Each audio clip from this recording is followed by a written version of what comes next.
Yun mga boss. So, anong oras na ba? Alas 9 na. Mag-vlog tayo dahil may interesting tayong nabasang comment. Parking natin. Buksan natin yung ilaw. Madilim. Meron tayong nabasang interesting na comment ng ating subscriber ata yun. Sana subscriber natin siya or follower natin siya. Boss na yung garahe. Sa garahe na lang tayo. Yan. So, doon tayo sa labas.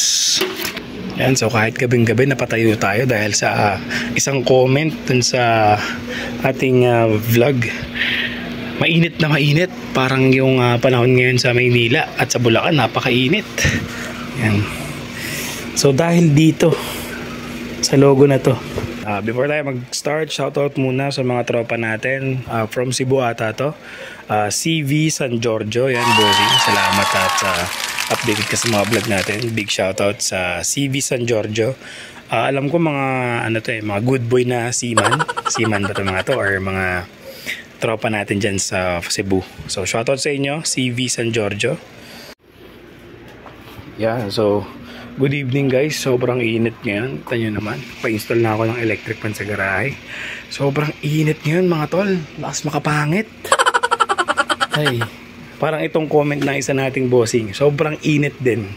Regarding dito sa logo na to or sa nakalagay na ADB sa tapalodo ng ATR 160. Sabi niya kinahoy daw tong part na to sa ADB Honda. I-topic natin yan mga boss. Mga tabas ito. Yan, ADB.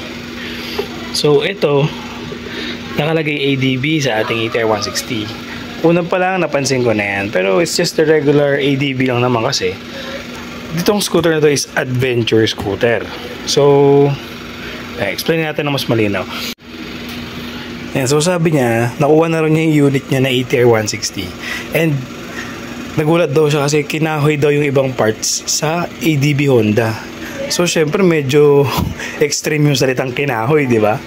So dahil din daw dito may logong ADB. So far yun pa naman yung nakikita ko. Matagal ko na nakita yan eh. Pero syempre normal naman yun kasi adventure scooter to. So ito na yung sagot kagad sa tanong niya, no?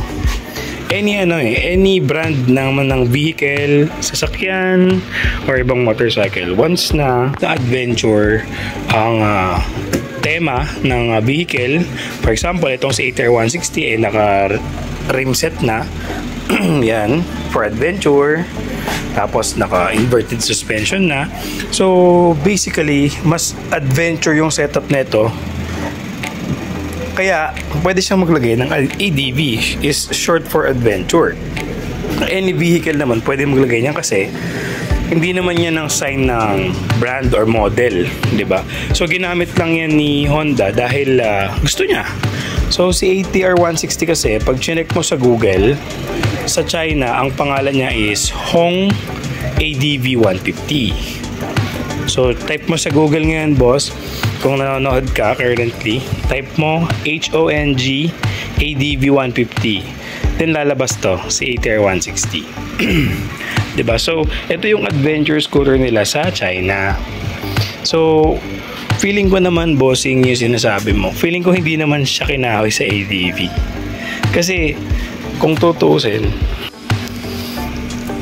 parang common sense na lang din yung kasi boss. More on adventure talaga tong si ATR 160. So talagang pwede silang maglagay ng ADV sa kahit saan. Kasi it's short for adventure. So kung sinasabi mo na kinahoy dahil sa nakita mong yan, parang feeling ko, ito boss, opinion ko lang naman. Dahil dito, kinahoy niya yung part na yan sa ADB. Sana pala ito na rin, kinahoy na rin to ng ADB 150 kasi ang ganda ng rim set sana itong idea ng rim set kinabit na rin sa ADB 160 para kompleto sa regados na, di ba? Tapos naka-inverted na rin sana yung suspension ng ADB 160. Di ba boss? Kung usapang kahoyan lang, mas magandang ito yung kahoyan ng ADB 160 Honda. Baka di na tayo bumili ng China. Ito na lang bilhin natin o yung ADB 150 na lang or 160 kasi naka-rim set na. 'Di ba? So kung ito lang yung pagbabasihan mo para sabihin kinahoy because of this part, boss, sabihin ko sa iyo, ADV is a short term lang po ng adventure vehicle. So pwedeng itong Hyundai ko, kung naka-adventure setup to, pwede kong tawaging Hyundai ADV yan, 'di ba? Yung big bike ko, kung GSX yan na pang off-road, pwede kong sabihin ADV 600 or 700, 'di ba? So adventure naman, di lang sa off-road. Anything na nadadala mo yung na vehicle mo sa any challenge area, it calls for an adventure. So dun sa nakabili, boss, in my opinion, huwag ka mag-alala. Feeling ko hindi naman niya kinahoy tong part na to sa ADV Honda. Sadyang may karapatan din siya siguro maglagay niya kasi ang name ni ATR 160 sa China is Hong ADV. Okay?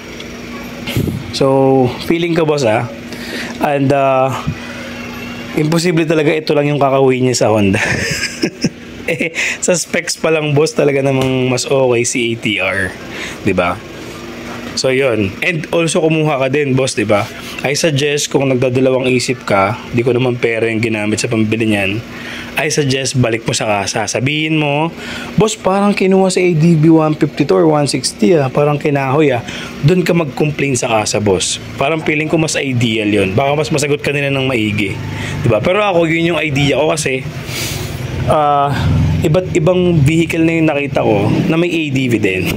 Kasi it's common sense na it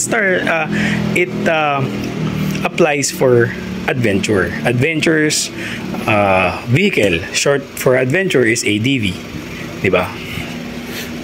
So nakilala lang talaga siya because of the ADV Honda 160 and 150. So ito, grabe to, 'di ba? Sabi ni boss, kinahoy daw from ADV Honda. Tama nga naman, di ba? Pero I don't think so, bossing. Ayan mga boss. Ito, interesting topic to. Saan ba? Ayan. Ito, pakita natin. Yan. So again mga bossing, congratulations sa mga bagong owner na ATR 160. So sana makaride ko kayo soon. At doon, again, sa mga nakakuha, bago nyo ilabas yung unit nyo sa kasa, i-double check nyo na lahat ng mga parts, ng mga buttons, ng gas cap, gaya ng gasolina, or fuel cap. Check nyo maigi lahat kung working. Yung phone connectivity nyo, yung GPS ng ATR 160, busina, yung battery, gulong, and of course yung documents nyo before kayo umalis.